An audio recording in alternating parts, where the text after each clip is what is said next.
Oke, baiklah teman-teman semua. Perkenalkan nama saya Taufik Datian, NIM 03071281823038. Pada kesempatan ini di mata kuliah Konservasi Geologi, saya akan menjelaskan tentang paper saya yang bernim 8. Check it out.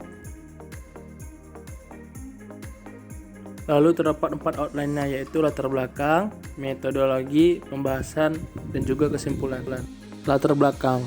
Jadi latar belakangnya ialah revitalisasi adalah sebuah upaya di mana melakukan pengembangan atau menghidupkan kembali suatu hal yang telah terbengkalai menjadi suatu yang bermanfaat dan memiliki fungsi penting. Suatu hal terbengkalai yang dimaksud dalam pembahasan ini contohnya adalah sisa bekas tempat penambangan.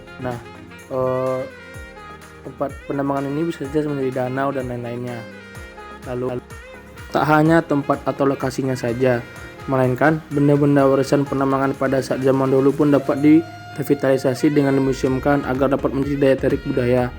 Tujuan utama dalam melakukan revitalisasi ialah agar dapat mengembangkan potensi dari suatu tempat penambangan menjadi hal yang dapat meningkatkan sosial, ekonomi, dan budaya di suatu daerah penambangan tersebut. Seperti itu. Lalu metodologinya ini sendiri ialah pemulihan elemen tambang atau konservasi harus memperhatikan geologinya seperti genangan air, reruntuhan agar tidak membahayakan saat dijadikan objek tersebut geowisata. Jadi harus diperhatikan pada daerah tersebut mana daerah yang rawan untuk runtuh.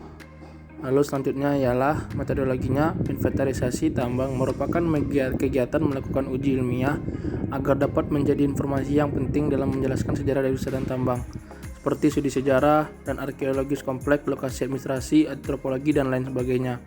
Intervensi melalui alat seperti uji kelayakan juga akan menjadi poin penting dalam melakukan revitalisasi objek wisata tambang pada daerah tersebut.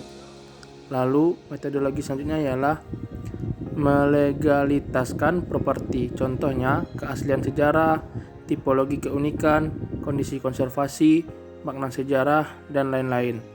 Perlindungan hukum atas real estate atau properti pribadi dari pemilik tambang atau pengelola revitalisasi itu sendiri.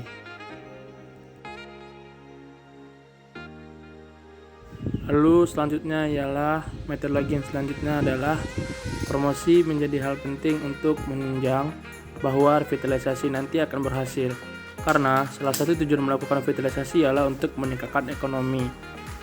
Semakin berhasil promosi, maka turis akan banyak yang datang. Turis menjadi tolak ukur untuk peningkatan ekonomi pada daerah revitalisasi yang dijadikan objek wisata di daerah bekas tambang tersebut. Seperti itu. Selanjutnya adalah pembahasan.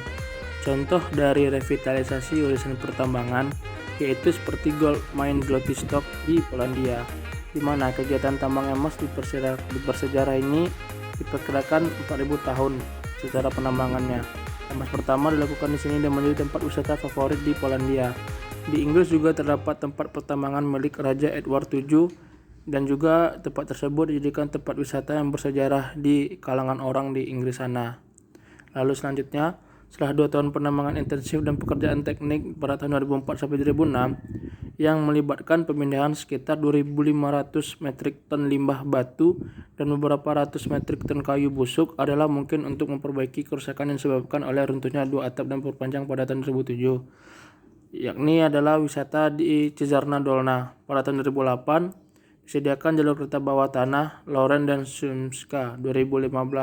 Nah, ini adalah salah satu contoh air terjun bawah tanah di Polandia yang juga populer. Lalu selanjutnya adalah tambang emas Glotistok menawarkan sejumlah atraksi bagi wisatawan yang terutama berada di jalur bawah tanah. Bagian dibuka untuk akses wisatawan dalam kelompok terorganisir jumlahnya, dan dengan pemandu mencakup bagian Getruk Adit 500 meter dan 200 meter ke Zarna Gorna ke Adit, dan di mana wisatawan dapat turun hingga kedalaman 23 meter di bawah tanah. Nah, pada gambar ini dapat kita lihat bagaimana bentuk lubangnya. Jadi, kesimpulan secara umum menurut saya dari isi paper ini adalah revitalisasi warisan pertambangan dapat menjadikan wilayah dan benda warisan pertambangan menjadi hal yang bermanfaat serta dapat meningkatkan ekonomi pada daerah revitalisasi tersebut. Lalu sejarahnya, dan warisan pertambangan merupakan bagian penting yang dapat menjadi pembelajaran bagi generasi-generasi yang akan datang. Mungkin hanya itu yang dapat saya sampaikan menurut paper yang sudah saya baca ini. Meskipun tidak saya bahas secara keseluruhan, semoga teman-teman dapat mendapatkan inti yang saya bahas dari paper ini. Menurut saya di Indonesia pun sepertinya revitalisasi seperti ini sudah ada di suatu tempat atau beberapa tempat. Nah, mungkin kita sebagai mahasiswa bisa mencari tahu mungkin ada tempat di Indonesia yang bisa kita terapkan cara revitalisasi seperti ini. Mungkin bahkan bisa kita terapkan di tempat tinggal kita daerah masing-masing.